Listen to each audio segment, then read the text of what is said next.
Afternoon, guys. Welcome back. We'll start with the broadcast section with no embargo, followed by an embargo section for 10:30 p.m. tonight. No live tweeting during the broadcast section, please, and phones on silent. James. Ange, good afternoon. Final preparations tomorrow then before the season starts. What's your assessment on how everything's gone with the pre-season tours and this week with the welcome back of a few of your players too? Yeah, it's been pretty good, pretty solid. Tour was good, well organised, kind of less disruptive than sort of last year's pre-season in terms of just training, and the games were really good. Each game was a little bit more of a challenge for us, and the conditions were tough, but players got through it really well. And as you said, we got the internationals back this week, so we've had a really good week of training with them back. They help just with the quality and intensity of our training. And the key thing for us is that up to date, and we've still got sort of 10 days to go. We've put in a good sort of block of work, and for the most part, everyone is pretty healthy, which I guess from our point of view is the most important thing. Do you feel in a better place going into this season than you did in your first season last year? Well, I feel we're better prepared for sure, because this time last year there was still a lot of things happening, a lot of sort of comings and goings, and like I said, our pre-season tour was pretty disruptive, and we probably didn't have the games we wanted to, and it was a little bit of a leap into the unknown. Whereas I think, as I said, it feels like we're better prepared. Certainly, the training sessions have gone up a notch this year compared to last year, and that's because of player familiarity and the coaches we have. So.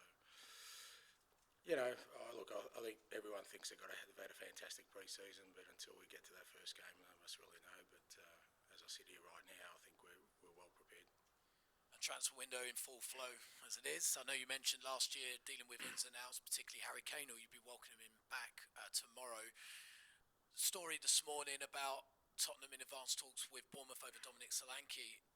Is there any truth in that? Is there anything you can add from your side? And is he maybe the player or the striker that you've been looking to bring in since Harry left the club last year? I don't think we've been looking to replace Harry. I think I said a number of times last year, you can't really replace a generational player. There's a reason they kind of stand apart. But fair to say that's an area of the park, the front third, where we really believe we needed to sort of reinforce this year. We've been working hard to try and get the right kind of players into those areas that we need for another challenging season ahead. Obviously, we're back in Europe, which means more games. And the one thing coming out of last year was that when we had disruptions in terms of injuries or suspensions, there was a real drop-off, and we want to sort of try and mitigate that this year by having a stronger squad to cope with everything we do. And finally, I'm sure others will maybe press a bit more on Solanke, but also reports about Emerson Royale's future potentially might be moving over to Italy. Is there truth behind that? Is he a player is he a player in a certain area of the pitch that you have plenty of cover for, that you're willing to let go? Yeah, look, I think me sort of speculating around these things, it's a bit like the treasurer, or what do you call them here, the exchequer. If I speculate stock markets could crash, mate, or in our world, Twitter or X, whatever, it could go into meltdown if I start speculating about things. So, look, it's fair to say we've still got some work to do in the transfer window, and hopefully, those kind of things, they will get resolved. It's a little bit difficult for me because I don't have a control over that to kind of be definitive about it, but like I said, I'm hopeful that over the next sort of few days there'll be some resolution both ins and outs. Hi, Ange. Could I ask you about Richarlison? He's sort of one who, you're talking a lot about adding to the attack, but he's one who's maybe had an uncertain future, but he's come out and said he wants to stay at Tottenham. How do you feel about him sort of saying that, and where his future lies with all that's going on? Yeah, I'm not really sure where the uncertain future comes from, not from my behalf.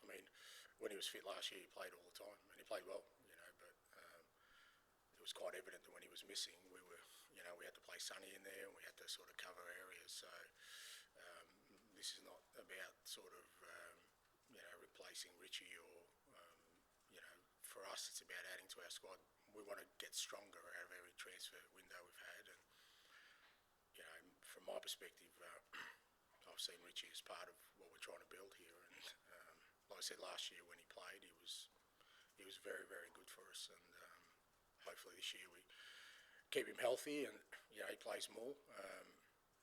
Having some more quality and depth in that front third hopefully means we can sort of protect our players a little bit more and cover their absences when they're not there. And he improved under your manager, under your leadership last season. But do you think that he can still thrive if there's another, say, big number 9 like the profiles that are being discussed out there at the moment?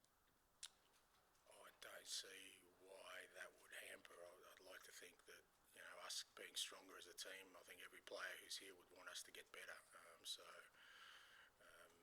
I think if you want to be a club that challenges for trophies, you need to have a strong squad, and that means having good quality players all over the park. And I certainly, as I said, when there's plenty of evidence last year to show that our absences cost us a fair bit last year, and I want to try and mitigate that. And is there also a type of player in your squad that sort of is facing an uncertain future? Maybe not Richie, but some of the other ones.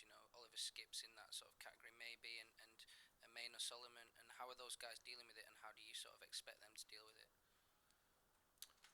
Again, I think a lot of those things are kind of also in the players' hands about where they see themselves and sort of what they want out of their careers. And I've always kind of had the same sort of thought process around these things. Where they're with us, they're with us, and that doesn't mean that things won't change, and you have to embrace that or accept that as a manager and as players that things change. But while they're here, and as I said, a lot of that will be dictated by the players themselves. I do think that with depending on the individual players, they've got a career, they've got to sort of manage themselves as well, about whether they think that this is the right place for them to keep progressing. And I've always respected the fact that a lot of these decisions also come down to them. Jerry. Hi Ange, could you just talk through the recruitment process a little bit? Obviously I'm guessing it's quite a collaborative effort, you look at a lot of stats as well, but how important is the character and the temperament of the sort of player you want to bring in? Yeah, really important for me. I think I've said that on a number of occasions that it's I guess the environment we want to build, and even the way we play is fairly unique, and I think you need to be a certain kind of personality and character to embrace that. Obviously the playing qualities are paramount, but there's a lot of good footballers in the world. There's plenty of good footballers, and sometimes what differentiates them is the kind of personality and character they have, and I put great stock into that. It's not an exact science, to be fair, so it's not something that necessarily is data driven as to what kind of person they are, but I think there's a process that you can go through that sort of assures you that I've spoken about it before. Is a big part for me is the motivation of why they want to come to us as opposed to anywhere else, and we kind of try and make sure that for the most part we try and get that right. And obviously a year into the job, what do you think the expectation levels are from the fans for this year, and obviously from yourself and the players? I think the fans' expectations every year are that they want to see their club winning, and being successful. I don't think that necessarily should change or diminish just because of change. Particularly at this football club, it's a big football club, and it's been there or thereabouts for a very long time. So you'd like to think that our fans are optimistic about the season ahead, but for me, it still comes down to the basic core principles of we need to improve on last year, the areas where we kind of fell short, and build on the areas that we did really well. Because what we do know in the Premier League is that the competition doesn't stand still.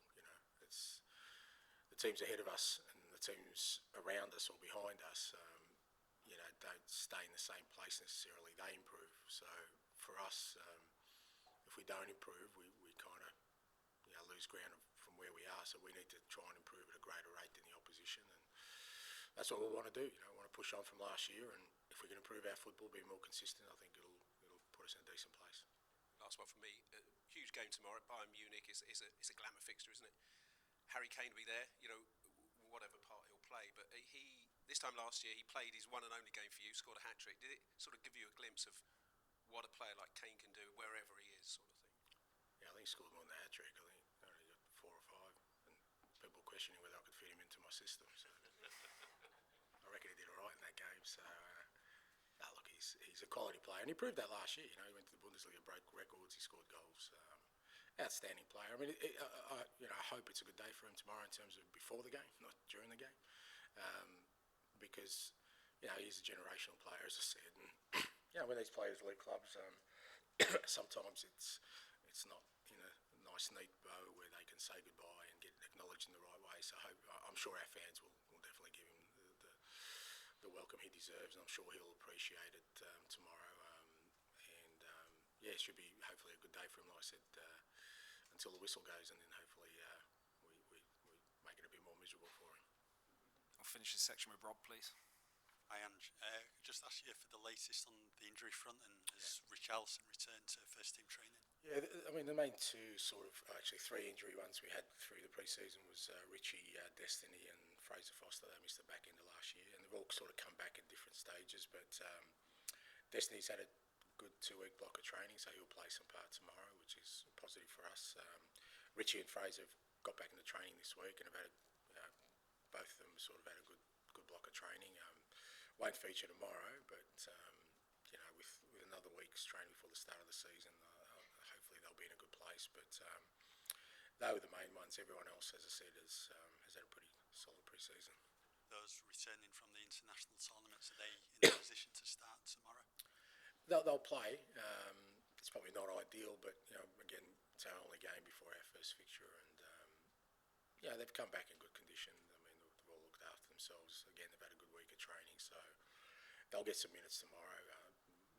Unlikely to sort of start the game, but we'll try and get some minutes more tomorrow, and then obviously our first league game's on a Monday night, so we get a few extra days of training with them next week. Alfie Devine's had a really good summer once again. Is the plan for this season for him to stay with the squad, or do you think another loan move's going to be on the agenda? Yeah, we're kind of just have a look at it really closely. I agree with you. I think Alfie's had a really good pre-season. I think, again, we compare it to last year, he's definitely developed, and part of that's probably because he did play senior football last year on loan. So it's kind of, a lot of that will be judged by what sort of outs we have between now and the start of the season. I wouldn't want to sort of keep him with us unless I've really felt he gets some significant game time, because I don't want to stunt his development, because I think he is a player that could make an impact here at Spurs. But fair to say him and the other younger guys, Jamie Donnelly, Will Lancashire, they've really made an impression, with both the way they've trained and the way they've played games, and we'll have a close look at sort of what the next steps are for them. Thanks, Ange. Okay, we'll move on to the embargoed section for 10:30 p.m. tonight. Dom.